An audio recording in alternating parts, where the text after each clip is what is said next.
Hey everybody, I'm Tom Vasel. Welcome back to my series of 6 games I played so you don't have to. These are games that I did not like for various reasons. That doesn't necessarily mean they're bad games. I really don't like them. I think they're bad, but maybe you'll like them. If you do like them, tell people in the comments so they have multiple opinions. We're going to start with a party game here called Oh Really? I thought I knew you better than that. So this is a game in which you are putting a bunch of things in the middle of the table and one person is guessing. They're putting them in order. So here's some of the things you might have. Being called mommy, daddy, flossing, G-strings, musicals, keeping up with politics.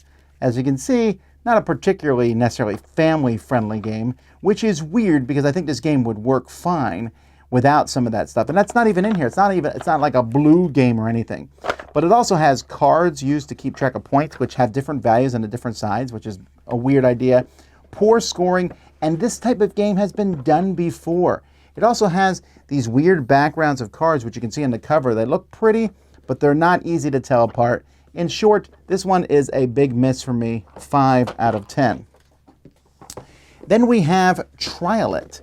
Triolet is Scrabble with numbers, or at least that's the way they're trying to bring this one across him from Gigamic. I really dislike this one. This one's a 4 out of 10, by the way. You're putting numbers out, and you're trying to get 15 points. You can put 1, 2, or 3 tiles on the same line, and you can't go over 15. If you get exactly 15, you get an extra 15 points. So if you draw the right numbers, you get more points. This is not any sort of thing. I mean, it's just so dull. You just draw numbers and go, I can make 15. I can't make 15, so I'll make the most points I can. I can make 15. And if you use all your tiles on the same turn and put them out, you get even more points, which makes more sense if it's like, a struggle, but you might just get top. I hate it. Terrible game. Try it. All right, now we got 2 King Kong games. First we have Kong Kang. Now this is kind of a silly style game. The Wild Party game it's called. It's called Kong Kang the Wild Party here, where you want to make the cards in your hand the lowest points as possible. So you're trying to discard cards out of your hand, and you can discard as many. When you play cards in the middle, you can play as many from one number as you want. But if the next person plays the same number, you have to give them a banana point. And if you run out of bananas, you go into debt. It's really weird scoring. It's unfortunately just not a very good game.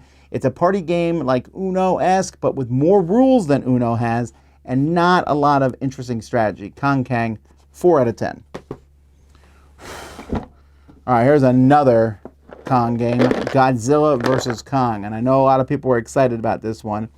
This one, you can be King Kong fighting Godzilla or Mecha Godzilla, but it's a 1 versus 1 game. And there's a normal version and an upgraded version in this game, and unfortunately, they're both terrible. It's like King of Tokyo. You roll dice, you see what you've rolled, and you hit your opponent. You have some cards that can modify stuff. It is so luck-based. And when you start losing dice, which makes it hard for you to catch up.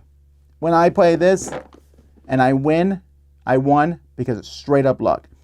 Then on top of that, really bad components. Unfortunately, this is just a big miss for me. That is a 3 out of 10. All right, next one here, Madever Spironium. So this is a cool concept, okay? And why is this one on my list here? I'm actually pretty annoyed about this game. It comes with this big thing here, and it comes with this little USB charged hair dryer. Okay, and that's cool. And then it comes with these little tops that you will point this at to spin them. Okay, cool. You have tracks you can build them on and go down this track. It fits in a very nice foam insert. It works. Spinning the tops on it works well. There's one of these included in the box. One. This box is big, and in fact, I would argue it's deceptive advertising because they're showing you here in the cover you fighting 2 of them. They're showing 2 on this box, but there's only 1. It says Arena Starter Play Set. And then you can look on and then it says 1 to 8. You cannot play this with more than one player unless you play the version where you go down a path and try to keep it on the path and see who can do it, I guess, in the fastest time or whatever. This here is false advertising. I'm sorry.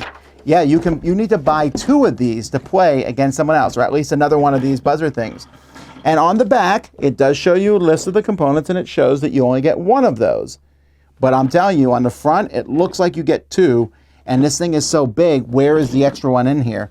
That's just nonsense. Nonsense. That is a 3 out of 10, because I really dislike how they marketed that. Then we have a bunch of butts. So, bunch of butts as a packaging, a butt, which over the course of this game you need to spank. It just comes with a bunch of different butts, like double butt, monkey butt, bubble butt, sideways butt. Everyone's throwing a card in the middle of the table. If you see a match, you shout it out. You're the first one to shout it out or grab it. You get those cards, and you want to have the most cards, and then to spank the butt. And yeah, this is also a 3. Guys, come on now. Come on. This is Spencer's or whatever. I thought it'd be funny, actually, but the game itself is like Jungle Speed or other games and not particularly very good at all.